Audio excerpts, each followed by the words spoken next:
কিভাবে তৈরি করবেন এই ধরনের চুলা? যারা এই ধরনের চুলা তৈরি করতে পারেন না তারা এটি দেখার পর নিমেষেই তৈরি করতে পারবেন। প্রথমে মাটির উপরে একটি গোল দাগ দিয়ে তার ভিতরে একটি কৌটো বসিয়ে চারপাশ থেকে মাটি দিয়ে দিন। তৈরি করার আগে মাটিটাকে ভালোভাবে মেখে নেবেন, তাহলে চুলাটি ব্যবহার করার সময় মাটিটা আর ফেটে যাবে না। সম্পূর্ণ জায়গায় মাটিটা দেওয়া হয়ে গেছে, এবার আমি হাত দিয়ে সমান করে দিচ্ছি। এবার কৌটোটির পাশ থেকে কয়েকটি মাটির দলা বসিয়ে দেব। এখানে এই মাটিটাকে 4 ইঞ্চি পরিমাণে উঁচু করে দিতে হবে। এরপরে হাত দিয়ে মাটিটাকে একটু সমান করে দিন। এবার আমি দ্বিতীয় সারিটি তৈরি করব। তার জন্য নিচ থেকে 2 ইঞ্চি পরিমাণে আবারও মাটি দিয়ে দিচ্ছি।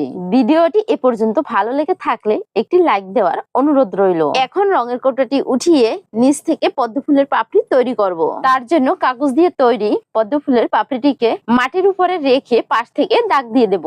এই কাগজ দিয়ে তৈরি পাপড়িটিকে আমি আগে থেকে তৈরি করে নিয়েছি। পাপড়িগুলো দাগ দেওয়া হয়ে গেলে একটি কাঁচি দিয়ে মাটিটাকে কেটে দিতে হবে। ততক্ষণে ভিডিওটি আপনি কোথা থেকে দেখছেন অবশ্যই কমেন্ট করে জানাবেন। উপর থেকে কাটা হয়ে গেলে পাশ থেকে কেটে দিন, তাহলে খুব সহজে মাটিটা উঠে আসবে। দেখুন মাটিটা কত সহজেই উঠে আসছে। সবগুলো পাপড়ি তৈরি করা হয়ে গেলে চুলাটির মুখ কাটতে হবে। এখান থেকে মুখটি কেটে নিয়ে উপর থেকে 3টি ঝিক বসিয়ে নিন। ব্যাস, এবার চুলাটিকে একটি নুড়ি দিয়ে লিপে দিন। এটি ব্যবহার করার জন্য মাটিটাকে শুকিয়ে নিতে হবে। দেখুন কত সুন্দর একটি পদ্ম ফুল চুলা তৈরি হয়ে গেল। এখন চুলাটিতে আগুন জ্বালিয়ে দেখাচ্ছি কত সুন্দর আগুন জ্বলে। সবাইকে ধন্যবাদ।